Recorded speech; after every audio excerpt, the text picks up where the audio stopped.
Hi, Olivia. Hi, Rihanna. How do you do with like really hot conditions?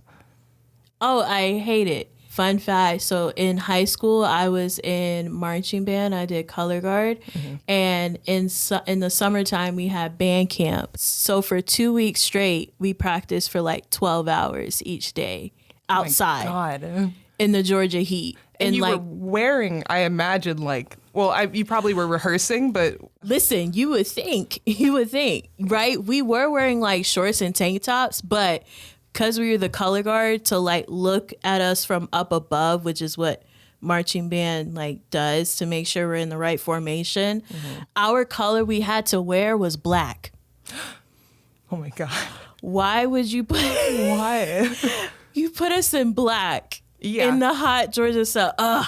We live in a hot place. Oh, that absolutely. gets but it also gets cold here in Tallahassee. It does. And like, I didn't realize, because I never grew up in like a cold place, how to optimize for cold temperatures. But like, Me neither. I thought Me neither. that you want like the puffiest puffer jacket you could possibly get. Yeah, apparently like that's not. No, even, you want no. like a bunch of thin layers so that the air gets kind of Yes. trapped between them. And if you're wearing something like cotton as like your base layer and you start sweating, like so you're up in the mountains, it will just drench Yes. and stay cold because it doesn't. And so I found that out and I was like, oh my God. I'm going to show you an image that I need you to describe. Can you tell me what you're looking at? Absolutely. So I'm looking at, it looks like a crash dummy. Like it looks like when you see those commercials, like for cars, when they're like, oh, this car can withstand this amount of pressure at this amount of speed. This is literally what this robot looks like a crash dummy. But also it looks like an old time, like male Barbie. Yeah. Before they put like the Ken eyes and the hair and the stuff. I feel like this is like the unattractive Barbie.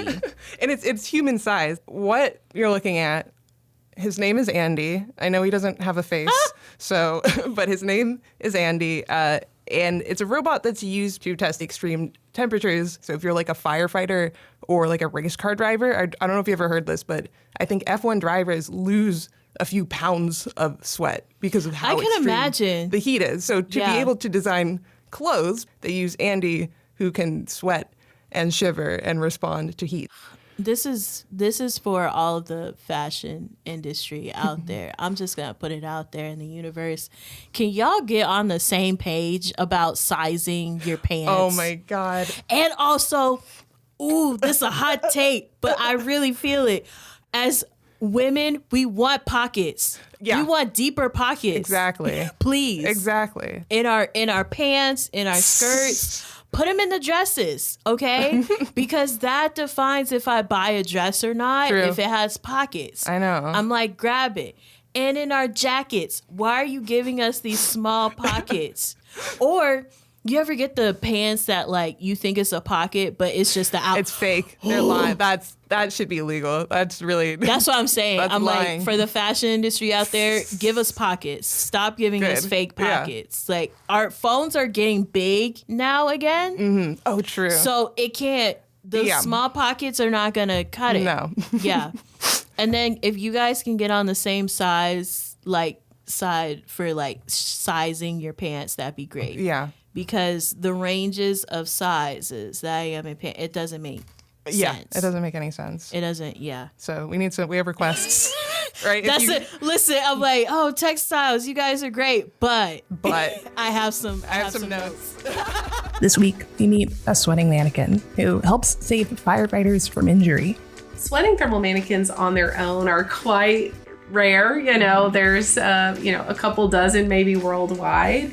Dr. Meredith McQuarrie is a clothing comfort physiologist who operates out of the Therminal Comfort Lab at Florida State University that houses its very own model of Andy. For us to have been the first public institution in the world to acquire an Andy dynamic sweating thermal mannequin really put us on the map and And that's evidenced in our continued demand, both from government, military, industry, and our own independent research that we do through externally funded grants here at FSU that keeps Andy busy, keeps him literally moving and sweating. So he's a sweating thermal mannequin. So what he does is he really measures both heat loss and now also heat gain through the clothing. So just like I was talking about, us trying to determine potential clothing solutions for certain types of activities in certain extreme environments, we can utilize him as a tool to do that without having to involve human subjects, which imposes a lot of risk, is also quite costly, and in often cases not feasible to do with the level of potential technologies that we want to evaluate, right? So we might have a total of 10 or so material technologies we're looking at, another handful of garment design modifications like ventilation or modularity that we want to assess. So when you start to combine all those into a singular prototype, you can create a lot of different iterations that's just not feasible to put on a human and conduct that many trials from a time or a budget standpoint. So Andy is a great tool that allows us to do other types of dynamic testing, like measuring total heat loss, measuring physiological responses. So Andy will become a human in some ways. We can basically tell him how hard to work and for how long. And then we get predicted core temperature, skin temperature, sweat rate, cardiac output, shivering, all different types. There's about 20 or so, even perception measures of comfort and temperature sensation. Dr. McQuarrie is in the field of clothing comfort physiology, but what does comfort mean when you're in truly uncomfortable positions, like a burning building? In fire service, oftentimes I hesitate to even use the word comfort, and I'll try to always specify physiological comfort more so than thermal comfort. Thermal comfort can be more so, I feel cool, I feel hot. But when we get into physiological comfort, we're talking about your core temperature, your skin temperature, your sweat rate, that you're not losing too much fluid, which can also put you at a greater risk for heat-related illnesses, that we're replenishing fluids, that we're rehabbing appropriately. So a lot of work rest cycles are dictated for firefighters based upon their air tank, whether they have a 30-minute supply or a 45-minute supply. That air tank has over time gotten larger, which means they can work for longer, which isn't necessarily a good thing. While cancer is the leading cause of death for firefighters, unfortunately, if we look at the larger picture, the number one acute cause of firefighter fatalities every single year since 1977, when the NFPA first began collecting that data, has by far and large always been overexertion and strain.